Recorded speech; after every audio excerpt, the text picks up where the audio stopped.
Hi, my name's Todd Lovern. Welcome to my hometown of Mill Creek, Washington. I remember since high school I'd always wanted to run in a marathon race, which was 26.2 miles. So just 2 years ago I decided to finally make this happen. So I set some goals and started training. After about 6 months of training, about 700 miles, this past June I decided a couple of the goals that I had were to, number one, finish the marathon, and number two, to try to do it in less than 4 hours. So this past June, after all that training, I finally ran in my first marathon, and happy to say that I did complete it, but I didn't complete it in my 4 hours. I did it in 4 hours and 5 minutes. I was so excited to finish. However, I had missed my time by 5 minutes, and so I really wanted to beat that time of 4 hours.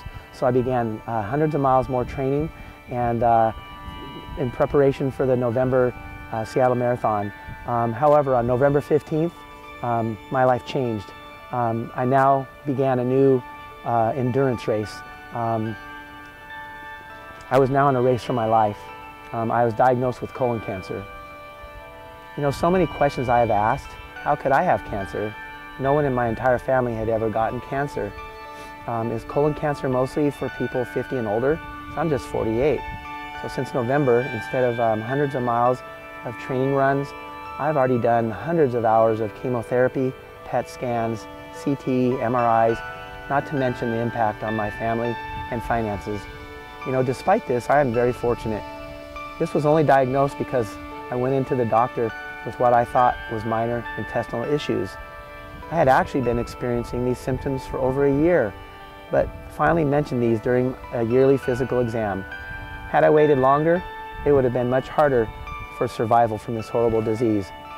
The doctors say I have a pretty good chance of survival, of course with no promises, but I count each day as a blessing and have been overwhelmed with support from my family and friends and my GE family. The reason I'm telling you my story, last year 150,000 people got colon cancer. 50,000 of those people died from colon cancer. 15,000 of those people were less than the age of 50, like me. The reason I'm telling you my story is so that my story doesn't become your story. Please learn about early detection and symptoms of colon cancer. Check your family history. Talk to your doctor. If you're over the age of 50, please go have a colonoscopy and call your doctor today. Thank you.